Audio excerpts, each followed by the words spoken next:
Good afternoon, Vijay. Good to have you at Horasis. I believe it's your ninth time that you're visiting, and good to have you with us. Thank you, Neetu. Delighted to be here. We love it as if you can introduce yourself and what you do and what brings you here and your interests. Let's start with that. Okay, I'm Vijay Sambamurthi. I'm the founder and managing partner of Lexygen. We are an India headquartered law firm that I founded in 2006 in Bangalore. We have, pan-Indian coverage. A couple of years ago, I moved to Singapore to set up our Singapore office to expand into the Asia-Pacific region to focus more on cross-border transactions over there. Broadly speaking, we do a lot of advisory work on transactions in a few key areas. For example, we do a lot of fund formation work where we help in the setup of private equity, venture capital, and hedge funds. We do a lot of advisory work where we advise private equity and venture capital funds and hedge funds, family offices, etc., on their investments into companies. We also advise some companies on raising investments from these funds. And we also do a lot of mergers and acquisitions work in a range of sectors, but with a particularly strong offering in sectors like technology, infrastructure projects, consumer, F&B, and so on. So let's start with what is key to you is the legal aspect. So how can legal frameworks and services facilitate the rapid transition of the Indo-Pacific region into a high-income growth economy, especially post-COVID? Well, I would say that the Indo-Pacific region is a hugely under-tapped opportunity on both sides, I would say. And in some ways, a sort of black swan event like COVID pandemic has the potential to stir up the opportunity and realize it in ways that both sides hadn't thought possible earlier.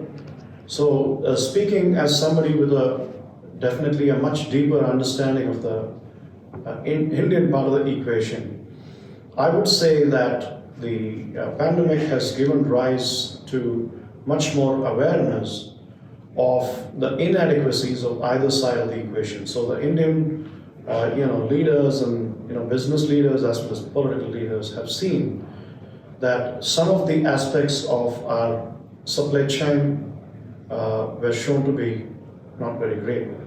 Similarly, say if you take a market like Australia or Southeast Asia or the rest of the Indo-Pacific, rest of the Pacific, Asia-Pacific region, though they have developed economies with greater level of resources, they too found themselves coming up short due to some of the challenges posed by the pandemic.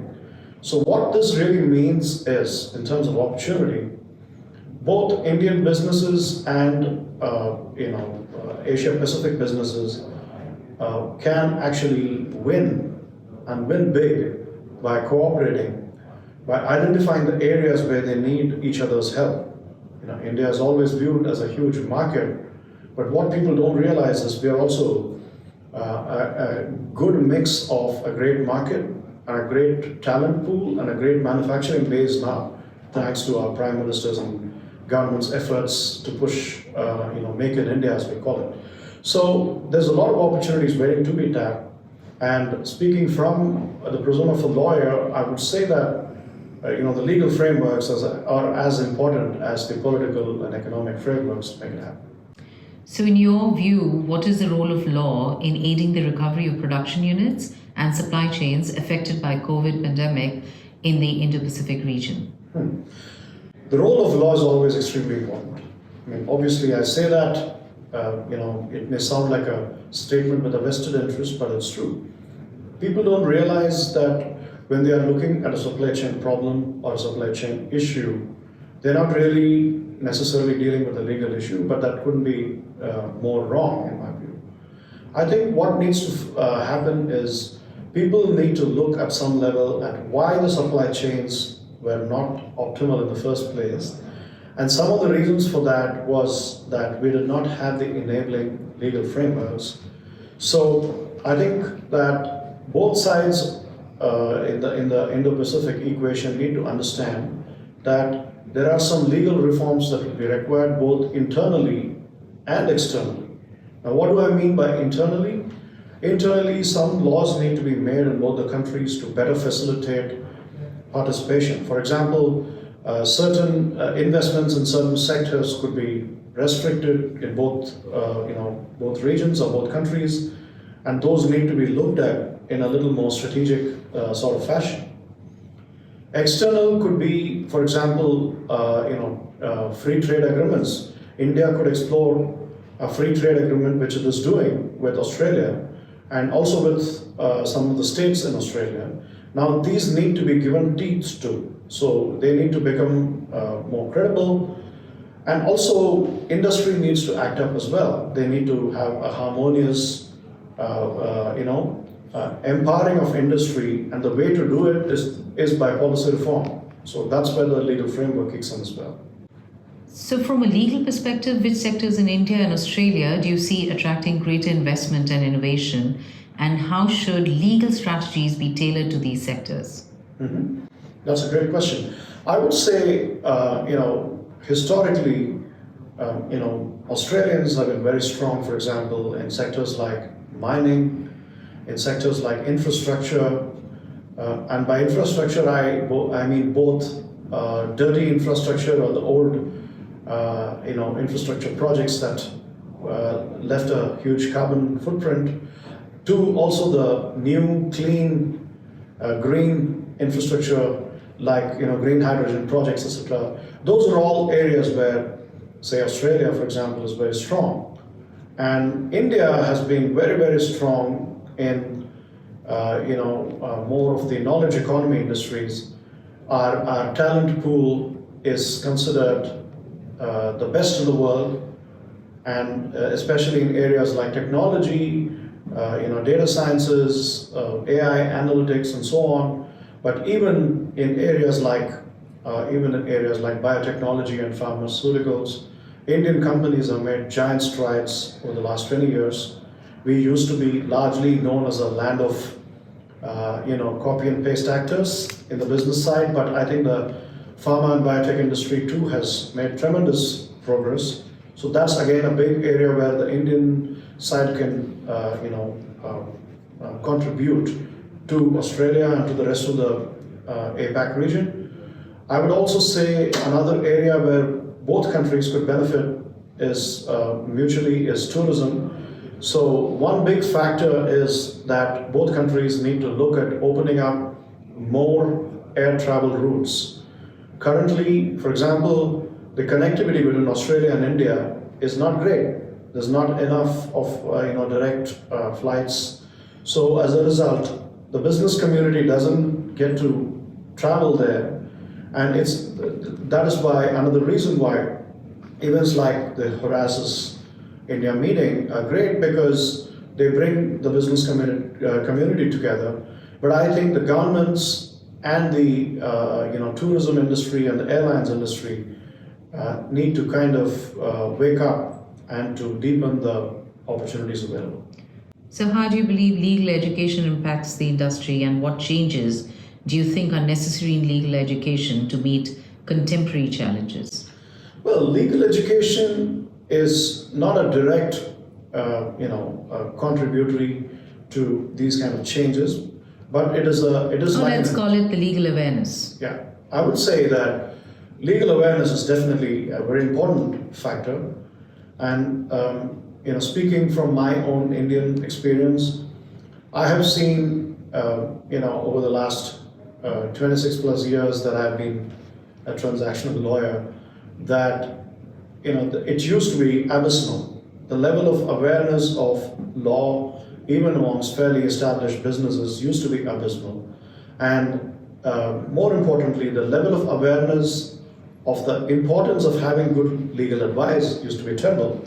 But that is changing, and just like the Indian industry has evolved from being largely feeding off of an outsourcing boom to becoming global thought leaders in management and global best practices, what has also emerged is a much keener understanding of the importance of having good legal counsel.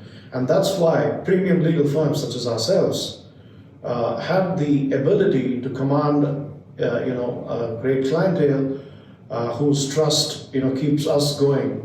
So therefore, I think absolutely it's very important to have very good legal counsel and to have a good awareness of law and good governance.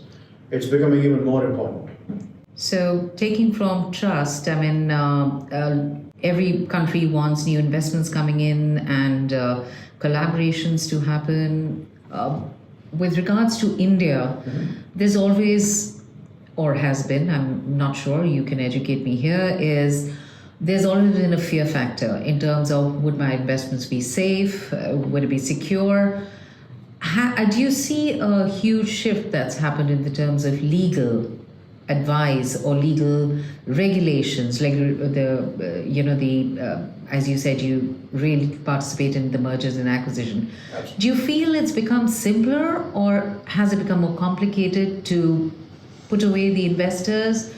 Do they feel secure now in today's regulatory systems? So let me answer it by putting it like this. It has certainly not become simpler. But the reason for that is not that the legal system has become more complex. It is because the industrial needs, business needs have become more complex. So when the size of the market was really small, relative to that opportunity, the level of complexity people had to deal with as foreign investors coming into India was very, very high. So that's why in the early days of liberalization, if you think back to India's liberalization, it happened in the early 90s. And I was very fortunate to be coming out of law school as a fresh graduate at that time when a lot of exciting work was happening. Now there used to be a lot of fear in those days about whether even basic stuff like will we get our money back, will we be allowed to repatriate our funds back. So, and justly so, because the legal framework for the small size of the opportunity that it was tremendously complex, and very often a lot of companies said, we'll just wait, we'll just pass on India, we'll focus on China. But over the last 20 to 25 years, I'm very pleased to say that the Indian opportunity is being seen as more and more credible. There have been certainly setbacks. For example, there have been some recessionary periods where people have lost money. There have been concerns around exchange rate slippages due to which, on account of foreign exchange fluctuations, people have lost the value of their investment. So, but despite all that, if somebody takes a reasonably medium to long-term view of India, I will go out on a limb and say this, and as I've been saying for the last 20 years, that it's certainly one of the most compelling business opportunities and investment opportunities in the world. Okay. Because what we have is not just 1.4 billion people market. We have a very, very sound legal system now that's well understood. It's modeled on the common law system, but we have an evolved set of jurisprudence now that works. In my early days of career as a lawyer, people used to often scoff at us and say, what is the use of getting a legal opinion or a contract here, because most of it is non-enforceable in practical terms. And I can say that even the legal industry and the understanding of the legal industry has evolved. I think the competence of the legal industry too has matured over the years. So I think I won't say that it's perfect. We are still a work in progress in terms of, there are certain things that could improve and improve a lot in some ways. But I would say that in balance, we have done a fantastic job in not just creating the economic opportunity, but in creating the legal system to defend that opportunity. Great. So the way I look at it is Horasis seems to be a beautiful haven for you, where you're going to meet investors, people who want to have mergers and acquisitions. So for you, this must be quite a treat. Yes. So, like is the case with most people who are part of the Horasis community, it all started with a discussion with Frank Richter, who's the chairman of Horasis. and who's now become a very good friend. And so it's my 8th or 9th year running as part of the Horasis community, and I always found it an absolute pleasure to be attending the Horasis events. And I find it a very productive use of my time. One often has to make the time for it because it's often held in different parts of the world. So it becomes challenging sometimes, but it's always worth my time, I feel, because it's not just about the quality of content and the quality of the format of the event, but it's also the quality of people that are there as co-panelists and other speakers and other attendees who have over the years, several of whom have become good friends and several of whom have become clients.